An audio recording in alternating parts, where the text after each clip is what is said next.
Hi friends, వేసవికాల సెలవులు కదా, పిల్లల్ని తీసుకుని నాగపట్నం వచ్చామండి.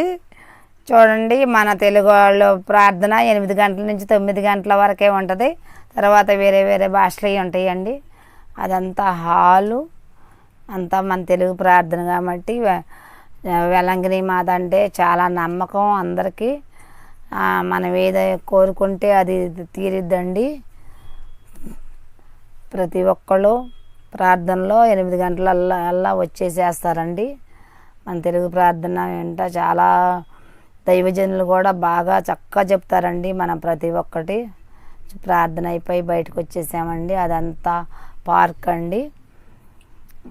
అటు వేరే చర్చి ఉంటుంది, వేరే చర్చికి వెళ్తున్నామండి. మళ్ళీను అక్కడ ఫొటోస్ అవి తీసుకోవచ్చు మనం. అలా అటు నుంచి అటు వెళ్ళాలండి.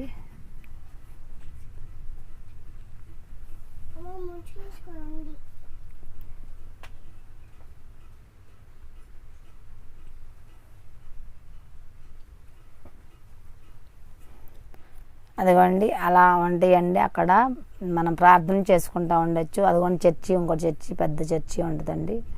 అలా అక్కడక్కడే అదిగోండి వెలంగిని మాత.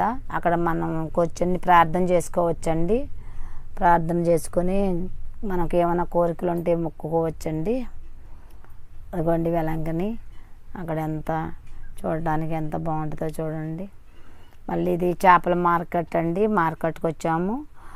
మనకి భోజనంకి కావాలి కదా, వంట చేసుకుంటాకి ఇక్కడ తీసుకుని వెళ్తాం లంచ్ టైంకి. అదిగోండి ఇప్పుడు రూమ్కి వెళ్ళిపోతున్నాము. అవంతా కార్లు పార్కింగు, అవన్నీ దూరం నుంచి ఉండే అవన్నీ రూమ్స్ అండి. చూడండి ఎంతమంది ఎన్ని కార్లు వేసుకుని వచ్చారో భక్తులు. అసలు ఎంతో ఇదిగా ఉంటుంది. రూమ్కి వెళ్ళిపోతున్నాము. ఈ ఛానల్ లైక్ చేయండి, షేర్ చేయండి.